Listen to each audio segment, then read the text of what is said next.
Hello, hello, and welcome to the Rock Metal Podcast. I'm your host, John Harris, and today on Rock Metal Podcast, we have Pray for Nothing, and they have a new album called Kivshan, which was released on May 7th, 2021.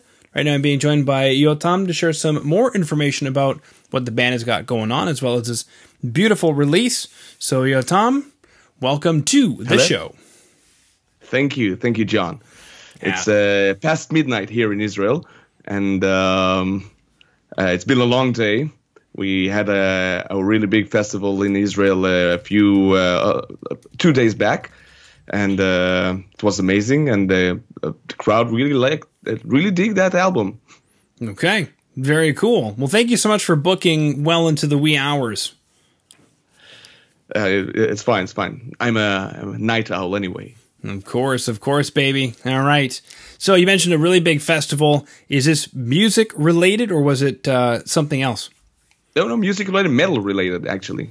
Just pure metal festival in Israel. The first of its kind, the first one that has been a 2-day festival. It was supposed to be an open air, but we had some problems, with COVID and everything else. So they moved it to a closed vicinity in front of 1,000 people, but it was still really cool. Mm-hmm. How did that happen? Was everybody verified to be vaccinated? What were the conditions? Actually, it was. I will not go into deep Israeli politics because it will take 4 hours like that. Mm-hmm. But it was more of the promoters of the festival tried to do the first Israeli open air that will last for 2 days, but and the police dilly-dallied with confirmation until a week before, and when they said, you know what, 1,000 people, 1,000 tickets, let's say 200 cops, one for each 5 metalheads. And no, that's way too much and way too pricey. So they decided to do just in a closed venue, and a really big one, but it was a kind of a last-minute call. Okay, cool. Well, that's good to hear that things are at least starting to develop or come up as far as metal festivals are concerned. Now, did you guys play at this metal festival? Yes, we were the headliners of the second day, and it was beautiful. It was amazing. Yeah, take us through that. What was that like, especially after so long of not having any music? Yeah, well, it's been kind of funny because we kind of had an easy breakthrough in Israel with the COVID. We start getting vaccinated early on February, I think, maybe even before. And we already got our third shot. Most of the adults, more than 80% of the population got their third shot already. Okay. And so where most of us are in the clear, and of course they demand to see, we call it a green passport, to see if you're vaccinated for 3 times, if you want to get into a closed venue. And went pretty smoothly. We had a release show, our own release show, 2 months ago in August, us playing with just one support band. And it was also really, we draw a lot of people, not in 1,000, but in the hundreds. And that was also, we played a long set for 1 hour and a half. But this festival, we actually, I think the theme of the festival was kind of a tribute to the metal festival of the summers that were denied from us for 2 years now. So every band that participated, Israeli bands, played a cover song for a famous metal musician or metal band. And that was pretty cool.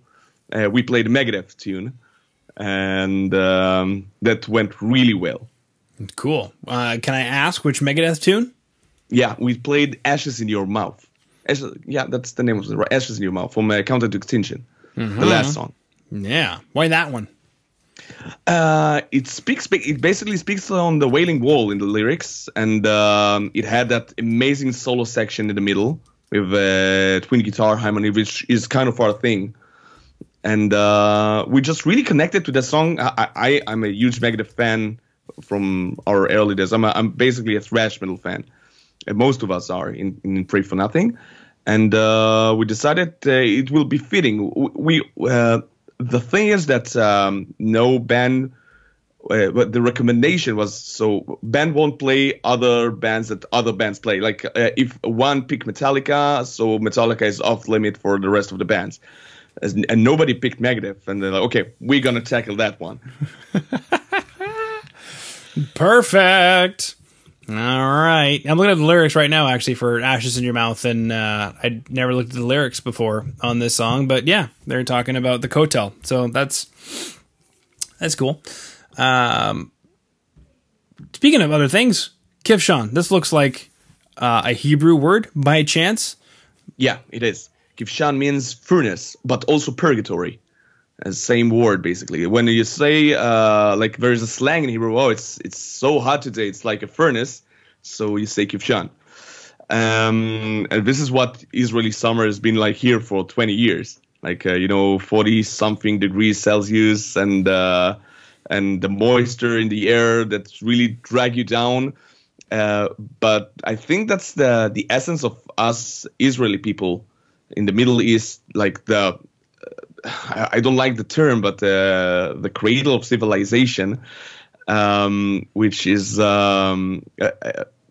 are such. You can say we are warm-blooded from all directions, like on both sides. For we are easy to anger but easy to forgive, easy to love but easy to hate.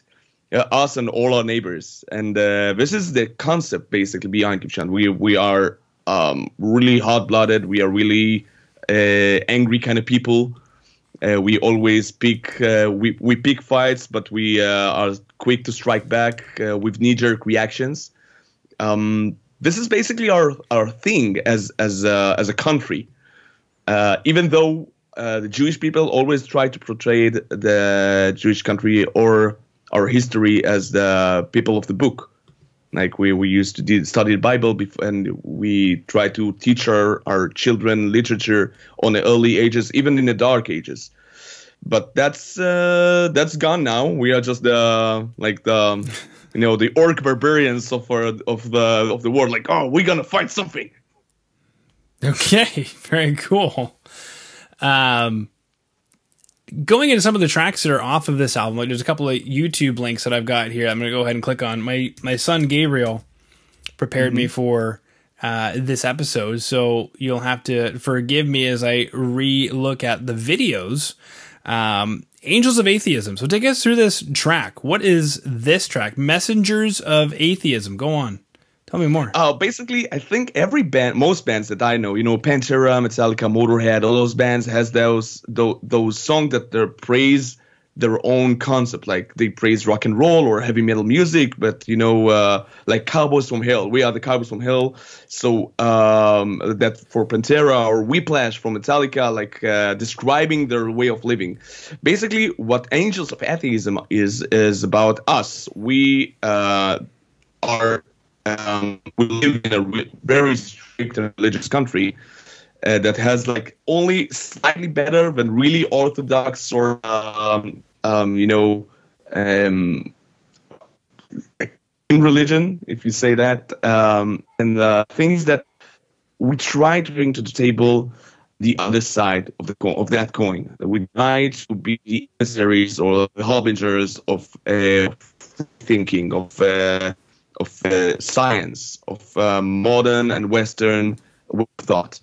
And it's a struggle. We are the minority in Israel and in the Middle East in general. So it's like almost like the biblical angels who, are the messengers of God, who gave them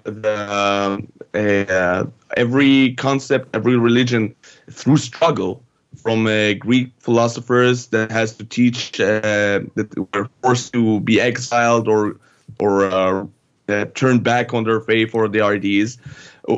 Our science basically is the only thing that's holding us together as one mesh, and this is what we bring to the table, and which is kind of funny because metal music was always more into the mysticism of everything. From early Black Sabbath days to the black metal age of heavy metal, where we were always connected to Satanism and the occult, and we bring the other side of the table almost completely. Like, no, this is about pure rationalism. We try to we try to remove all this old concept of belief and tradition because they are just weightstone on our back. Hence the artwork.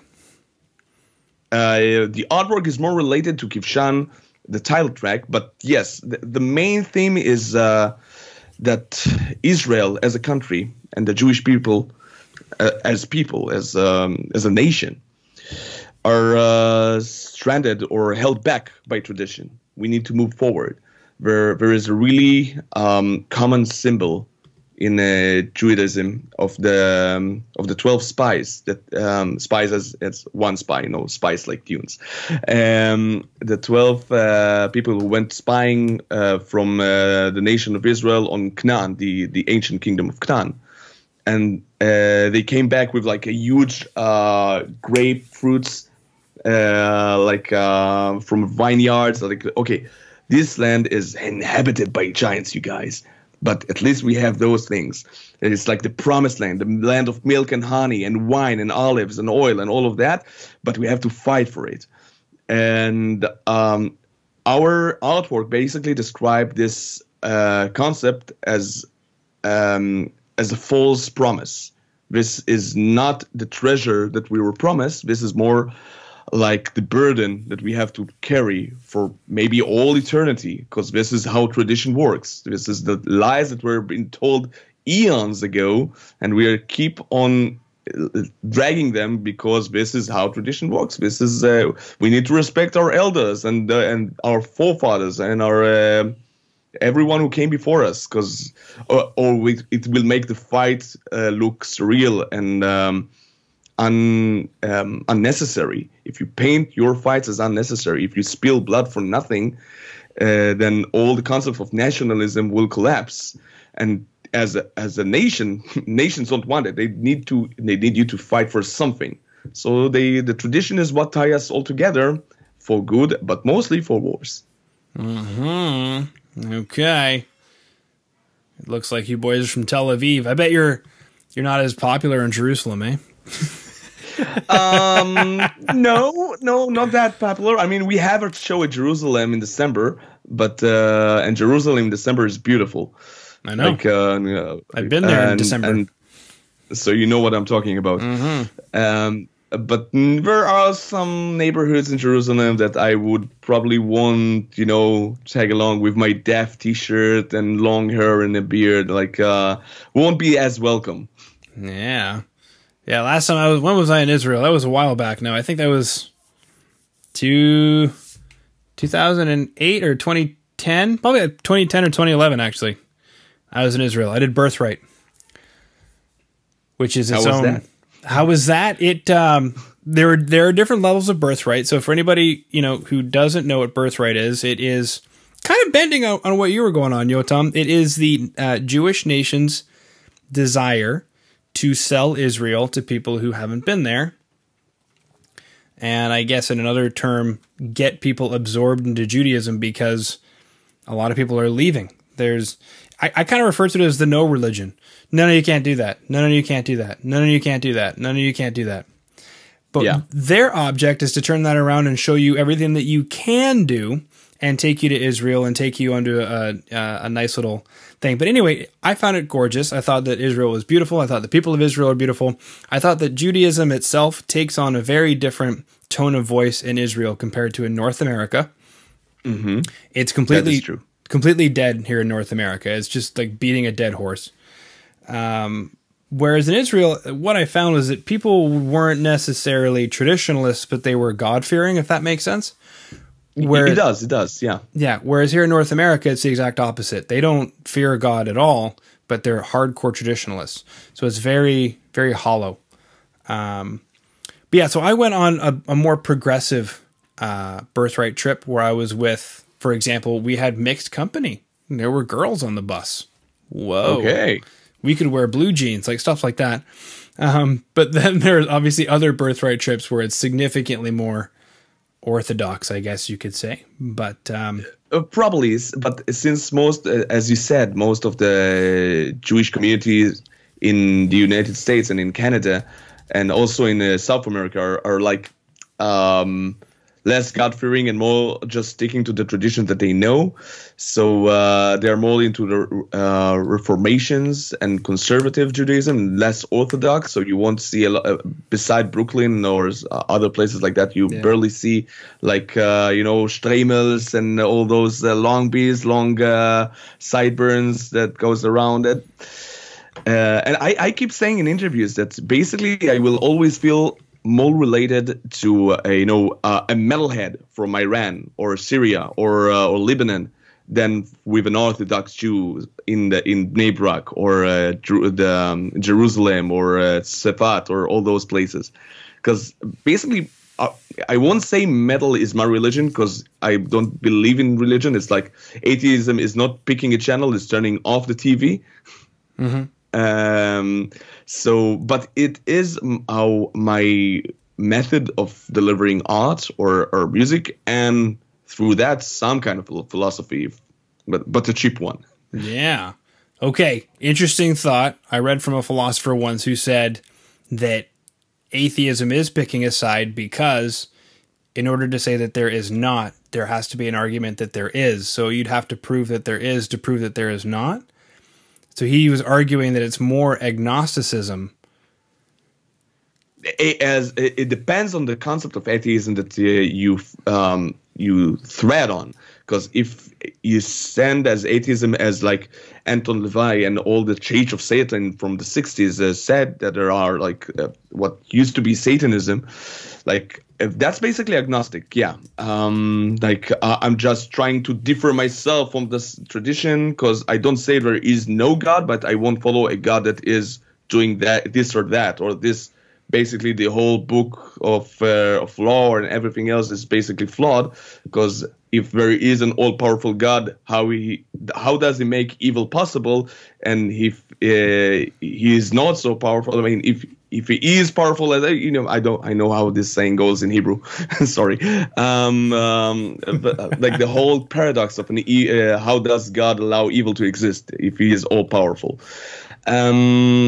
But I think atheism is just accepting that God is man-made, and this is our irrational thoughts taking form, like everything that is irrational, from shamanism to animism to more traditional, from Olympian gods to Nordic gods and everything like that. It's basically us personifying the aspects of nature and the cosmos and the universe itself that we just don't understand, and we try to put meaning to everything.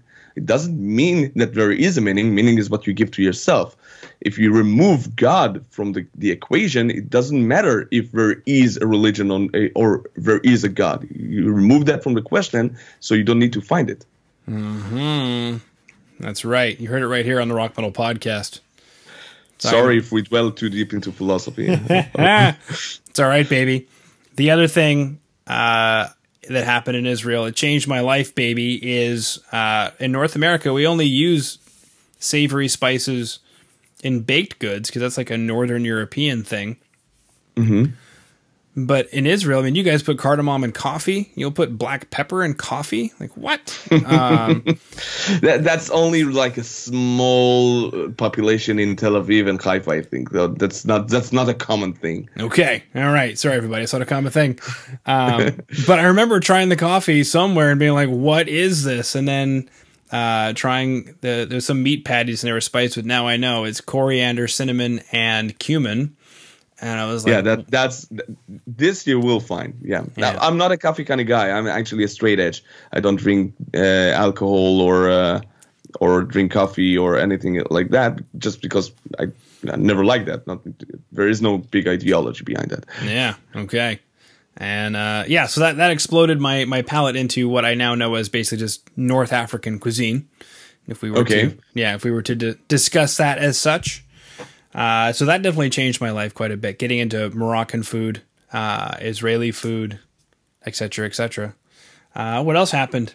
I got to do some Krav Maga. I'm a martial artist, and I got to experience Krav Maga. So when I came home, I did some additional Krav Maga training for a little while, and then it's not the same as when you're there, right? But I think because Krav Maga wasn't supposed to be an art. like karate or ninjutsu. It was just supposed to be a way to defend yourself. So it's like kind of a ruthless martial arts. It's supposed to neutralize the opponent as quickly as possible because it was made just to it was made to be for combatants. Like this is how you neutralize people when you're unarmed.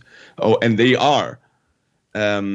It's kind of funny. It's really Jewish of us to sell it as an art. Like, oh, this is a martial art that we invented. It's called Krav Maga. But if you translate Krav Maga, it's basically just melee, like hand-to-hand combat. Mm-hmm. Yeah, well, that's exactly pure translation. Yeah, that's exactly what it is. There's no forms. There's no katas. There's no tradition about it. There's no uniform. There's nothing. And so basically, over here in Canada, when I had taken it, the premise was we've pretty much gutted what Krav Maga is because we're not Israel. We're not surrounded by people that want to kill us. So therefore, we're not going to be using AK-47s. Like, there's a whole bunch of stuff that is akin to what happens in Israel that we're just not going to be doing here. So instead, we're going to apply the basics of Krav Maga to a Canadian situation, which is, you know, getting mugged at knife point or something like that. Yeah. So it was just kind of not as interesting because I don't know how many times in a day I find myself getting mugged at knife point. So cool. Chatted about metal festivals in Israel, Megadeth songs, Birthright Israel. Still an amazing experience. If anybody out there is Jewish and you're like, I don't know if I should go on it or not, you might as well. It's a free trip. Yeah.